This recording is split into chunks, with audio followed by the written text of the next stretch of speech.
The iPhone 8 Plus in 2023. How is it? And is it still a viable option? Let's find out.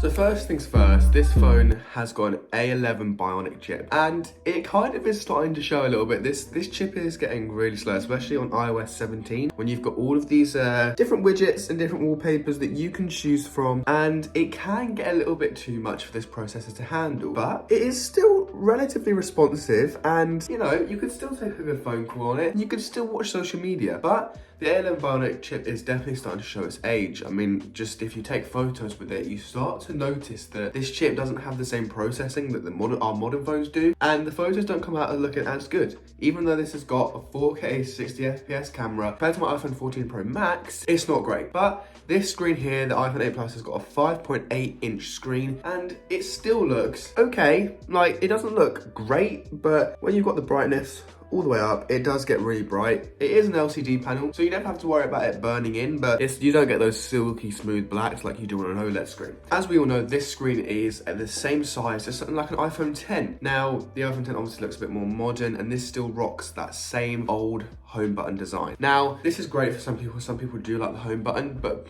me personally, I prefer the gesture control, and iOS is definitely way more optimized for gesture control now than it is for a home button. Now, this phone, because it's the first iPhone to have a glass back, it does have wireless charging, but it is pretty slow. So do not expect to be having any warp charging speed on the wireless charging pad or on this lightning port, because that isn't going to happen. No way is that going to happen. As we all know, this phone is going to be left with iOS 16.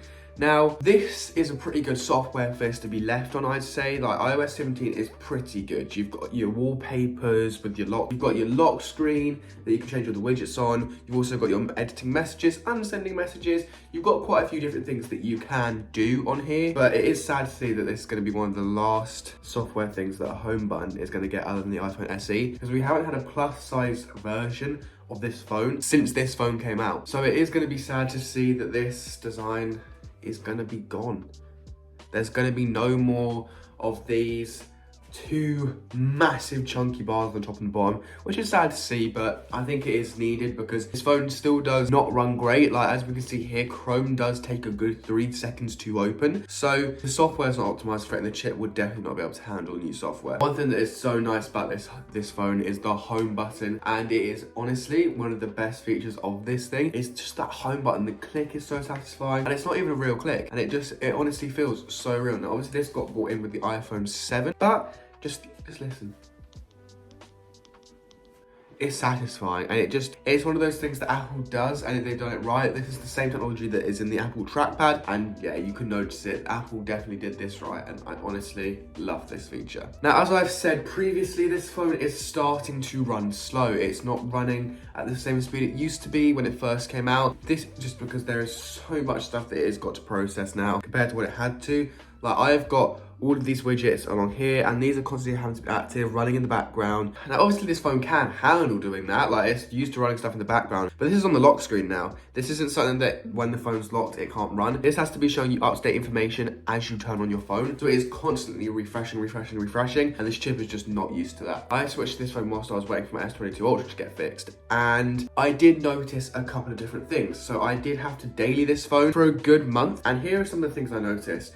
Now, number one, today I have only done some B-roll for this phone, and I'm obviously holding it and it's on right now. And this phone's on 90%. Oh, it's actually gone down to 89. And it's not even doing anything intensive, at all. Nothing has been running on it. And if you just scroll through Instagram, for example, it's gonna drain your battery. It is honestly such a shame that this phone is at that point now where the batteries are getting a bit bad. So if we look at the battery health of this phone, we can see that this phone is on 77% battery health. Now, that is not great, and honestly, it is really such a shame. Now, if you are looking to get one of these, you want to make sure that your battery health is all the way up, because this phone drains the battery if it's not, because this processor is hungry for some power, so just be aware of that. Now, as I mentioned in the beginning, the cameras aren't great. Now, I wouldn't say they're bad, they're also not up to the standards that people are used to now. Don't get me wrong, if you're posting it to Instagram, no one's probably gonna notice if your photos are like a little bit bad and there's a little bit of blurred in the background. But yeah, this phone just doesn't take amazing pictures anymore. And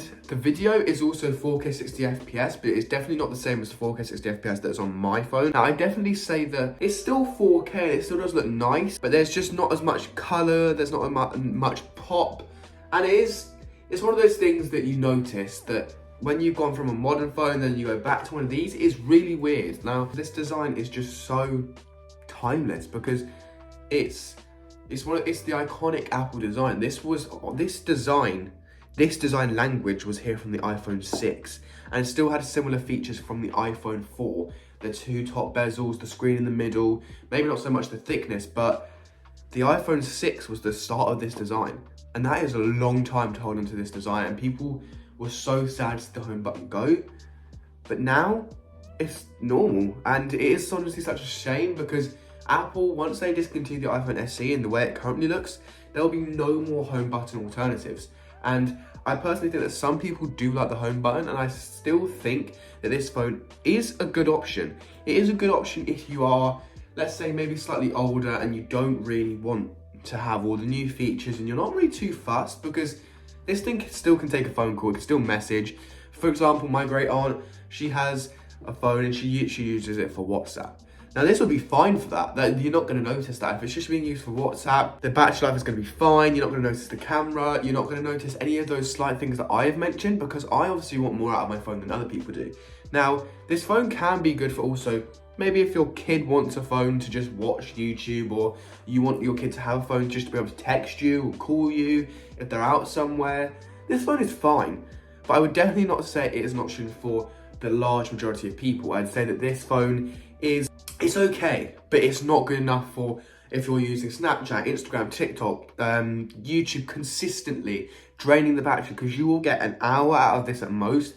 Now, obviously that's not to say for all iPhone 8 Pluses, because the battery life is going to depend based on your battery health. Apps are going to slowly start to not optimize it anymore, because obviously it's being discontinued this year. The software isn't going to be optimized, and it is sad to see, because this phone is still a capable phone. And don't be wrong, don't get that twisted. It is still capable of doing all these simple tasks, scrolling through Instagram, scrolling through X or Twitter, whatever you want to call it. It's still capable of doing it. It just can't do it as quick as our new phones can. I would also say that there is nowhere near enough storage on these phones. This phone is a 64GB version, and the amount of apps that have to just come uninstalled because there is not enough room on the phone is unbelievable. Like the whole, pretty much all of these pages of apps here have been uninstalled because the phone has enough storage.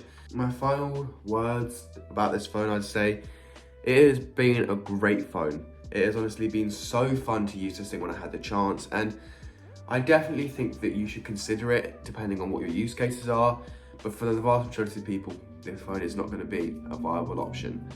So, thanks for watching. It's been Harry. I'm out. Peace.